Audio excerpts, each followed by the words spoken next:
Hello hi మా, నేను చాలా రోజుల తర్వాత ఒక వీడియో వదిలాను. ఎందువల్లంటే మేము ఈ చేపలు పట్టడంలో బాగా లాస్ అయిపోయాము మా. ఎందువల్లంటే ఈ ఫిష్ పేరు డెవిల్ ఫిష్ అంటున్నారు అక్కడ ఉన్న విలేజ్ వాళ్ళు. హైదరాబాద్ నుంచి 150 కిలోమీటర్స్ డిస్టెన్స్లో ఒక చెరువు వచ్చింది మామ. అక్కడికి వెళ్ళాము మామ. ఈ చెరువులో మొత్తం అన్నీ ఇవే ఉన్నాయి మామ.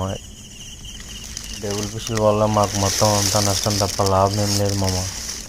ఎందువల్లంటే ఇంచుమించుగా దీన్ని ₹1 కూడా కొనేవాడు ఎవరు లేడు. ఒక్క వలకు వచ్చేసి 150 కేజీస్ లెక్క 6 వలల మీద ఇంచుమించుగా ఒక్కొక్కరికి వచ్చేసి 450, ఒక టన్ను సరుకు ఇదే పడింది మామ. ఇచ్చి లేచిపోయింది మాకు. దీన్ని తీసేలోపు ఏళ్ళు మొత్తం తెగిపోయినాయి. మా పనుల్లో అయితే మేమైతే మొత్తం అంతా ఇబ్బంది పడి కష్టపడి తీసాం మామ. అందులో అచ్చం ఇవే ఉన్నట్టున్నాయి. తెల్ల చేపలు మామూలుగా రవ్వ బొచ్చలు ఒక 100 కిలోలు వెళ్తే ఏమో టన్ను వెళ్ళినాయి. అసలు ఆ చేపల ఇంకేమన్నా మామ, అటు చూడు మామ ఎంత డేంజరస్గా ఉన్నాయో. అటు కళ్ళు కానీ నోరు చూడు మామ, ఒకసారి దాని నోరు చూడండి ఎట్లా ఉందో. చాలా డేంజరస్గా ఉంది మామ. అది ఏళ్ళు పెడితే ఏళ్ళు లాగేస్తుంది. దీని ఒళ్ళు మొత్తం అంతా ఏదో గజ్జిగా ఉంది మామ, డేంజరస్గా.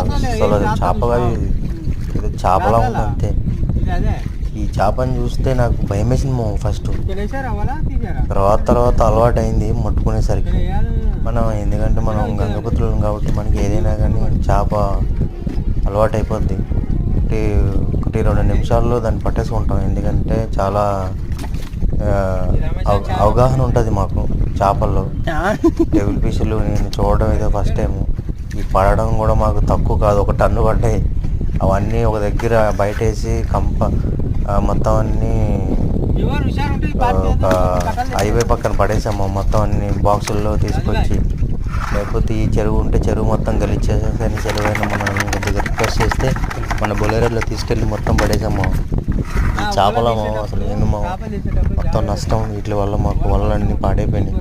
ఈసారి మా నష్టం ఇంచుమించుగా 15,000 దాకా నష్టం వచ్చింది. ఈ నష్టాన్ని నెక్స్ట్ వీక్లో ఎలాగైనా కానీ కవర్ చేయాలి.